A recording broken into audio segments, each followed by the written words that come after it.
Dizia Billy Bruto, é com grandes poderes... Vem a certeza absoluta de que você vai se tornar...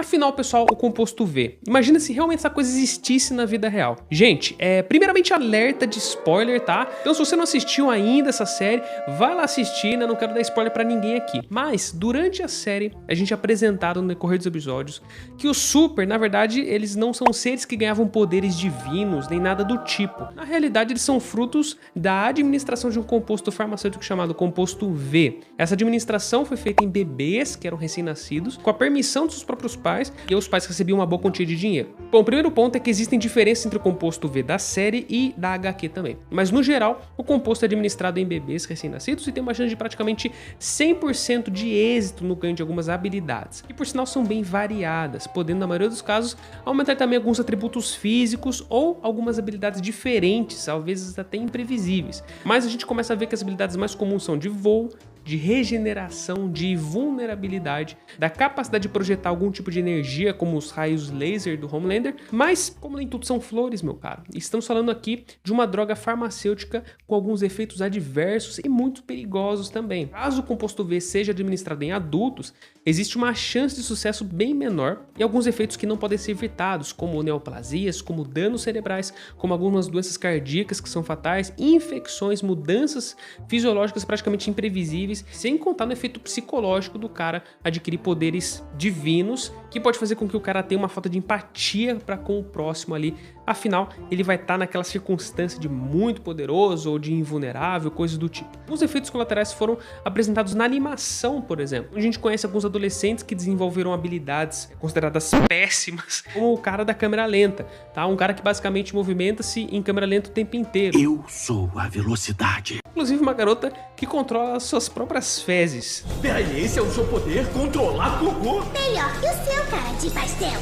Eu não acredito no que eu ouvi. Levando em conta seus efeitos adversos, cara, o brilho normal que o fármaco tem, tá? Ele apresenta alguma coisa bem esquisita ali. A gente pode começar a deduzir que ele é um composto químico radioativo que de alguma forma isso altera o material genético humano. Tipo de coisa que na vida real, agora trazendo para a realidade, isso seria bem difícil de acontecer. É improvável que a gente tenha um efeito de radiação alterando nossa DNA de certa forma e isso trouxesse um efeito positivo do jeito que a gente acabou vendo ali na série. Pelo contrário, os efeitos, por exemplo, da radiação em nós são sempre maléficos, eles são sempre ruins, eles alteram o nosso material genético e quando a gente tem esse dano ao material genético que é exposto, a gente tem uma alta chance de desenvolver algumas neoplasias, algumas mutações que podem causar problemas sérios à saúde. Mas existe uma coisa na vida real, por exemplo, que é como se fosse um composto V, que são os esteroides anabolizantes. A gente pega uma droga do tipo esteroide anabolizante e atravessam a barreira da célula, da membrana celular e atuam diretamente no núcleo, colocando uma expressão de síntese de proteínas muito maior, aumentando a capacidade anticatabólica do indivíduo e ao mesmo tempo promovendo o ganho de massa muscular. Isso poderia representar uma droga nesse sentido.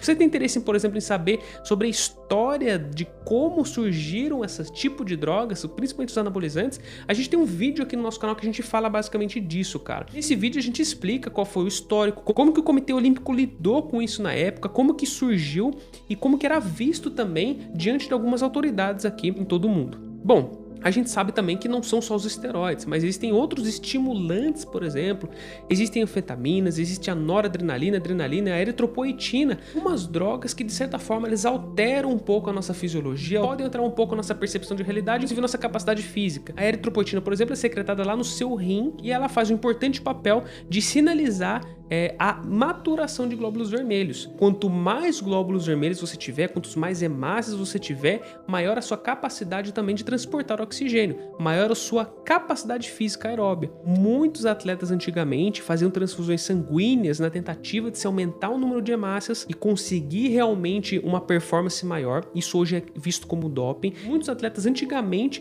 isso é visto como doping também, injetavam eritropoetina. E junto com a eritropoetina, um monte de ferro, de suplementos de ferro. Por quê? Porque para ver síntese do M, a gente precisa de ferro e dentro da sua hemácia existem milhões de hemoglobinas e cada uma das hemoglobinas existe um átomo de ferro presente. Então os atletas tinham esse tipo de conduta. Isso obviamente é antiético, é injusto com os outros atletas e hoje também é visto como doping. Existe o caso de um atleta, por exemplo, que ele tinha uma mutação em um gene específico e ele tinha uma alta quantidade de eritropoetina. Isso fazia com que as suas hemácias, seus exames de sangue fossem parecidos de pessoas que tinham condutas antiéticas, de que realmente utilizavam algum tipo de substância ou faziam transfusões de sangue. Tiraram os prêmios desse cara, para vocês terem uma ideia. Depois de um tempo foi observado que na verdade isso era uma mutação, e isso na verdade era a dele. E aí, obviamente que depois de muitos anos, depois que a ciência explicou um pouco mais sobre essa mutação, eles fizeram um teste nesse atleta, eles viram que na verdade não foi culpa dele. O cara não fez nenhuma atitude antiética, ele simplesmente tinha uma mutação que o fazia ter uma capacidade física muito maior do que outros esportistas. E cara, existem vários tipos de drogas que realmente podem aumentar o seu fluxo sanguíneo, que podem realmente aumentar a sua capacidade de visão, dilatando sua pupila,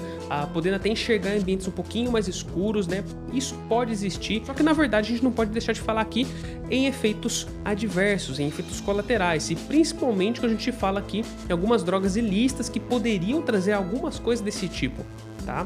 Alguns estimulantes, por exemplo, em que alguns esportistas ainda utilizam, fazem utilização deles, cara, eles podem trazer um efeito de o cara conseguir treinar melhor, o cara conseguir performar melhor, até competir melhor, só que infelizmente eles têm um efeito de rebote muito importante. Eles podem trazer depressão, problemas cardíacos, podem trazer uma alteração de humor muito importante e principalmente dependência química. Já a eritropoetina pode causar acidente vascular, pode causar infarto, inclusive os esteroides anabolizantes também não são seguros. Pode gerar problemas no perfil lipídico. No vídeo sobre BAC, a gente já falou várias vezes sobre a utilização ilícita de esteroides anabolizantes, sobre o prejuízo à saúde, principalmente no vídeo do Jack Rama, né? Se você tem interesse no assunto, vale a pena conferir. Então isso é realmente bem problemático. Resumindo para vocês, pessoal, falando sobre o composto V, existe algo que poderia ser parecido hoje com o composto V na realidade? Na verdade, não. Na verdade, existem algumas drogas que poderiam sim aumentar a capacidade física, sim aumentar a capacidade do indivíduo a ter o estado de alerta aumentado, alguma coisa do tipo, a sua capacidade aeróbica aumentada também, mas na verdade,